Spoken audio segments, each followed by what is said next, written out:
안녕하세요. 오늘은 2세기의 철학자 유스티누스가 로마 황제를 앞에 두고 펼쳤던 아주 대담한 변론, 제1호교론의 핵심, 그 중에서도 41장부터 60장까지를 한번 깊이 들여다보겠습니다.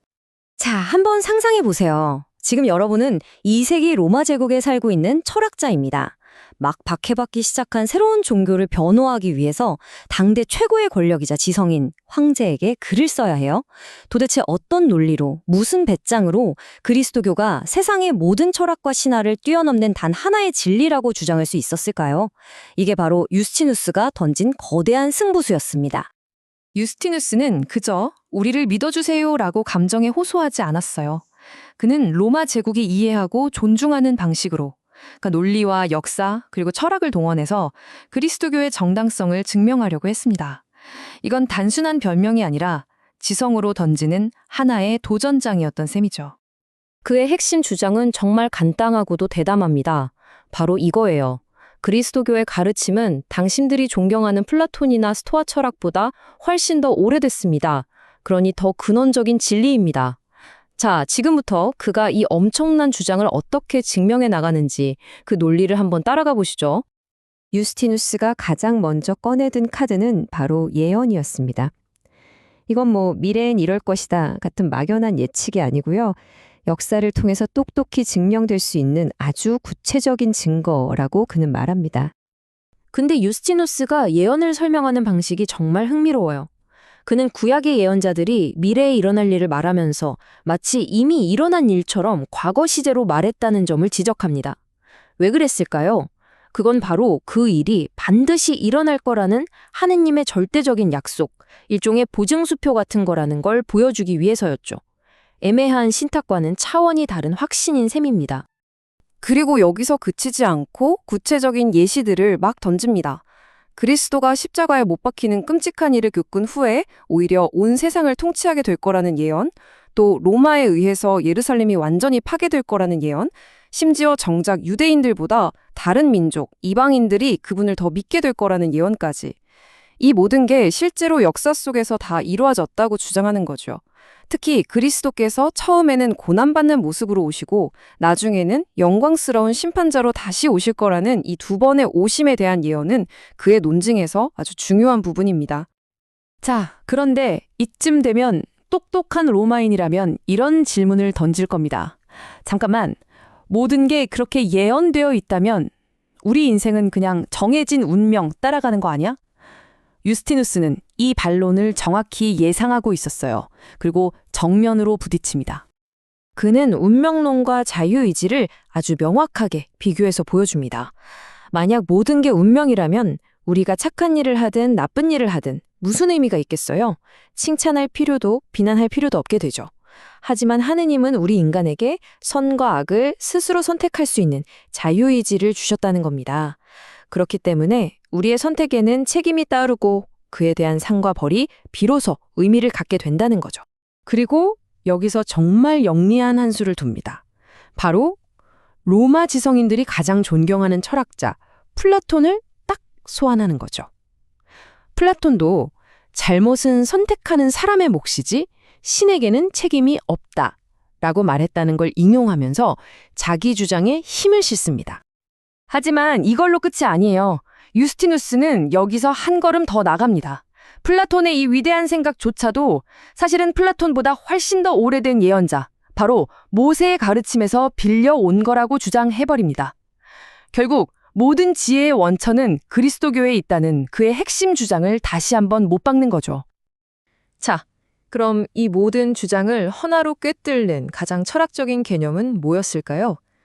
여기서 유스티누스는 로고스라는 개념을 소개합니다. 로고스가 뭘까요?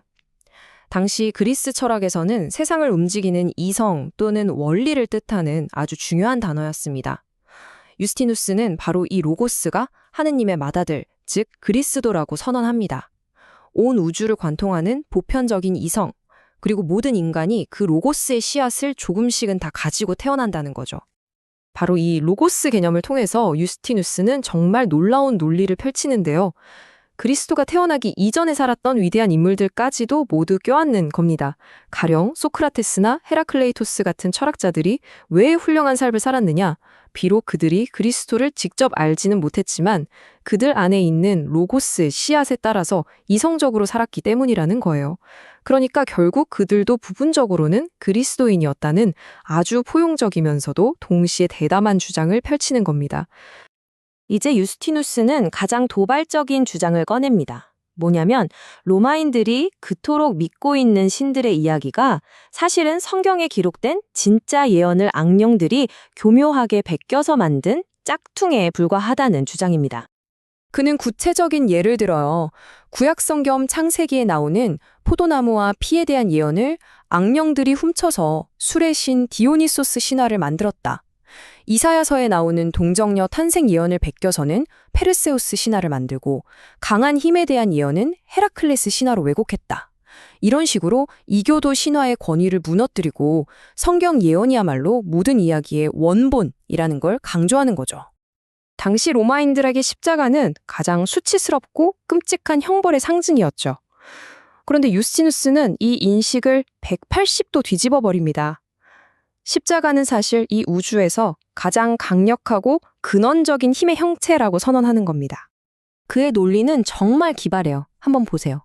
바다를 가르는 배의 돈 모양, 땅을 가는 쟁기의 형태, 사람이 두 팔을 벌리고 서 있는 모습, 심지어 로마 군단의 승리를 상징하는 깃발과 트로피까지.